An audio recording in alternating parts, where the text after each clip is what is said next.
La presentación de estas dos nuevas novelas, más siendo un 13 y martes y de una nueva, lo cual no puede ser por menos que un buen augurio para estas dos obras que inician su andadura en el siempre difícil panorama de las letras de nuestro país. Hace más o menos un año me encontraba también en una mesa como esta, en esa ocasión en calidad de premiado con el Ateneo de Sevilla de Novela.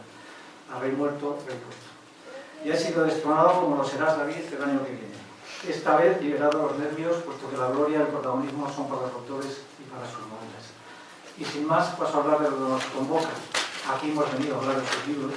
En mi caso de la novela Donde la muerte te encuentre, de Fernando Otero, que ha sido galardonado con el premio Ateneo Joven. Bueno, una de las sorpresas que produce la novela de Fernando Otero es que, al contrario de lo que pudiera parecer, esto es una novela en la que el tema principal es la historia más o menos reciente y la política, en realidad se trata, créanme, de una novela de amor. O de amores, podríamos decir con más propiedad. Un gran amor a la especie humana es lo que siente Ernesto Guevara, el Che, su primera y más fuerte motivación para actuar como actúa, independientemente de que aprobemos su postura, de que estemos de acuerdo política o tácticamente con él, o que incluso rechacemos su vida y su trayectoria. Ese amor a la humanidad, a sus congéneres que sufren, sublimado o llevado al límite, es lo que lleva a Ernesto Guevara a luchar junto con los guerrilleros de Fidel Castro en la Sierra Maestra, lo que le llevará más tarde, cuando ya haya triunfado la revolución y haya pasado por el Ministerio de Economía, a luchar en el Congo y por último en Bolivia, donde caerá prisionero del ejército boliviano del régimen del general Barrientos, asesorado por la CIA y seguidamente ejecutado el 9 de octubre de 1967. El precio de la muerte para alguien que siempre apostó su vida en la balanza puede que no redima para muchos, pero sí hace del Che una figura digna de respeto, cuando no de admiración, lo que en el fondo es otra forma de amor.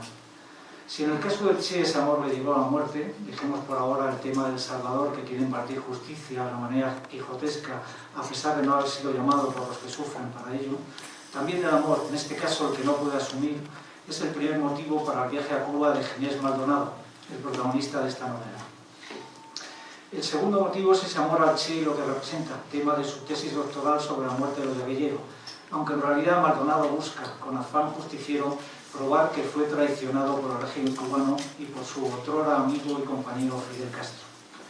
Y ya que hablamos de amor, adelantemos también que en su torno danzan como sombras acechantes los fantasmas de la traición, porque a veces acompañan el amor como si fueran parte consustancial de él. Porque una cosa es clara, solo traiciona a quien antes ha amado. En este dilema amor-traición se mueven los personajes españoles y cubanos que se van interponiendo en el camino en la investigación de Maldonado a través de la isla. Al igual que su admirado Che Guevara, haciendo un paralelismo, en el entorno de Maldonado se perfilan también las sombras de la perfidia, aunque esta última frase bien pudiera corresponder a un bolero. Ya sabemos, como dijo Sabina, que mientes como mienten todos los boleros.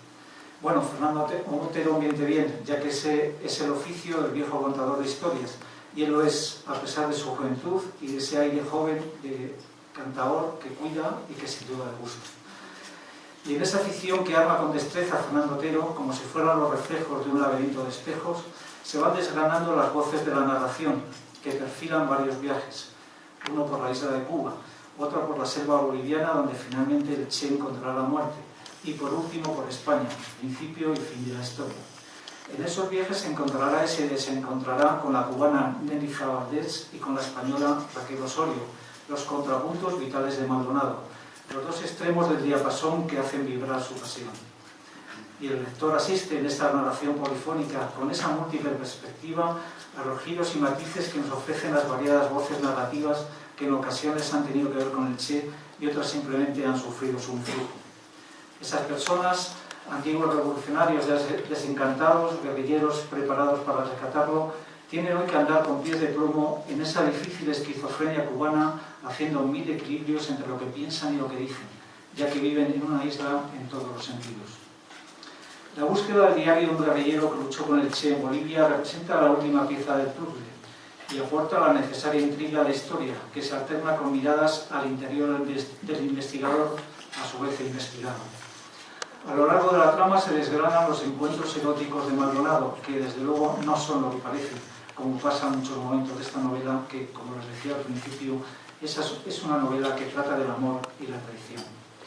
El estilo es ágil y ameno, fluido, por calificar una prosa fresca, como no podía ser de otra forma con Fernando Otero, y esperemos que en sucesivos libros, aunque ganen sabiduría, no pierda ese aire rebelde, que es el mismo que acompañaba al Che.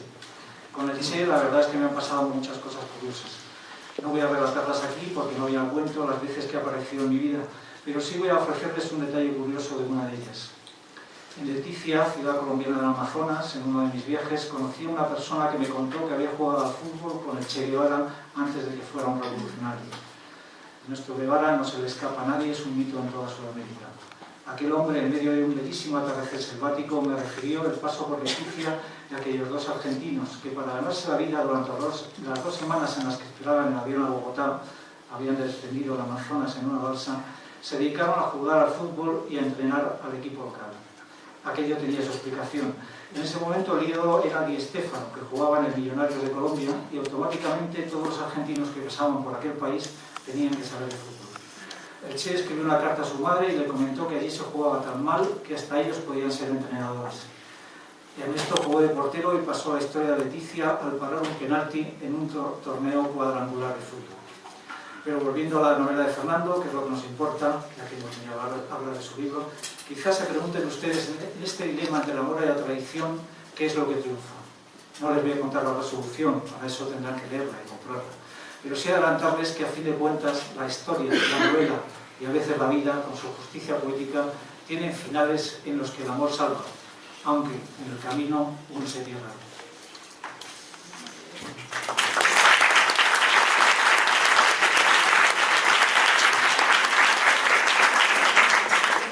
Buenas noches. Bueno, en primer lugar, muchas gracias, Alfonso, me encanta la presentación. Fundamentalmente porque ha dicho una cosa que no se ha dicho esta mañana, ¿no? Cuando me están entrevistando. Es que ha dicho que la novela es, por encima de todo, una historia de amor, ¿no? Y esta mañana los medios han un poquito enrojecido la novela con el Che. La novela es marrón clara, no es roja, ¿no? Y bueno, me ha encantado, ¿no? Me ha encantado porque es cierto que hay una historia de amor, hay muchas historias de amor y bueno, darte las gracias por tu elocuente presentación. Daros las gracias a todos por estar aquí, ¿no? Me siento muy orgulloso de Luis Sevillano. No soy de los sevillanos que se miran el ombligo, y me siento muy orgulloso de estar aquí en Madrid, la capital de España, de mi país, ¿no? Y cuando hablo de mi país lo hablo en el sentido más patriótico de la palabra, ¿no?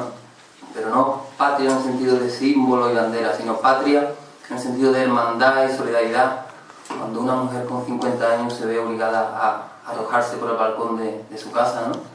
Porque le han robado el alma, ¿no? Esa es nuestra patria, ¿no? Y la patria, ¿no? Que hoy, pues, Algaida y el Ateneo nos da para la posibilidad de tener una voz en el mundo, ¿no? Que está incluso por encima de los libros y la literatura, ¿no? Bueno, pues la novela, como bien ha dicho Alfonso, también es una novela que lucha contra las medias verdades, ¿no? Contra las verdades gubernamentales.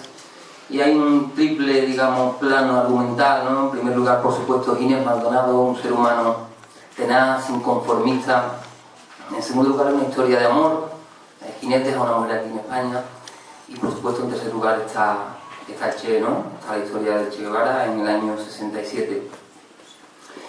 ¿Cómo escribir la novela? Bueno, pues fundamentalmente ha habido dos fases. Una primera fase de aprendizaje, digamos, y una fase de construcción o redacción de la novela, ¿no? En el caso de la fase de aprendizaje, bueno, pues todos sabemos que escribir no es solo ponerse delante del ordenador, delante del cuaderno de notas. Escribir es vivir, es viajar, es elaborar un material de emociones, ¿no? En mi caso, pues, ha sido muy, muy determinante el entusiasmo que me causó el Che, ¿no? Desde que tenía 17 años empecé a leer y a estudiar y a investigar su biografía, pues me conmovió. Y un ser humano, ¿no? Que era hijo de una familia acomodada argentina, que tenía resuelta su vida, una vida fácil, una vida de lujo, dejó todo eso porque creía que su sitio estaba con los más débiles, ¿no? Entonces ese entusiasmo pues nació en el proceso de aprendizaje de la novela, ¿no? Y bueno, la emoción me llevó al análisis, ¿no? Yo soy profesor en la Facultad del Deporte y bueno, mi formación científica me ayudó a investigar y ser muy riguroso en el proceso de documentación sobre la muerte del guerrillero, ¿no? Eso por una parte, y por otra parte está Cuba, ¿no? En Cuba cada segundo merece el viaje, ¿no? Alfonso sabe de lo que estoy hablando, ¿no? Porque tiene mucha más vivencia y experiencia que yo en Cuba. Y yo creo que en la novela, de algún modo, está Cuba, está su gente, ¿no? Está la emoción de la gente, la forma tan intensa que tienen de vivir las cosas, y eso espero haberlo podido transmitir. Y bueno, durante 2 años escasos ha sido el tiempo que se ha dilatado para poder redactar la novela. En el caso de los escritores que no hacemos de la literatura nuestra profesión, pues es difícil cuantificar o medir cuánto tiempo dedicamos a la novela, porque somos como los retales del tiempo y a partir de ahí escribimos. Y bueno, yo creo que es una novela que puede ser polivalente para cualquiera de los lectores. Es una novela que puede alimentar a los lectores que son exigentes y al mismo tiempo que puede entretener a los lectores que buscan un esparcimiento. Yo la he escrito con toda la corazón del mundo y espero que ustedes, si lo tienen a bien, lo disfruten. Muchas gracias.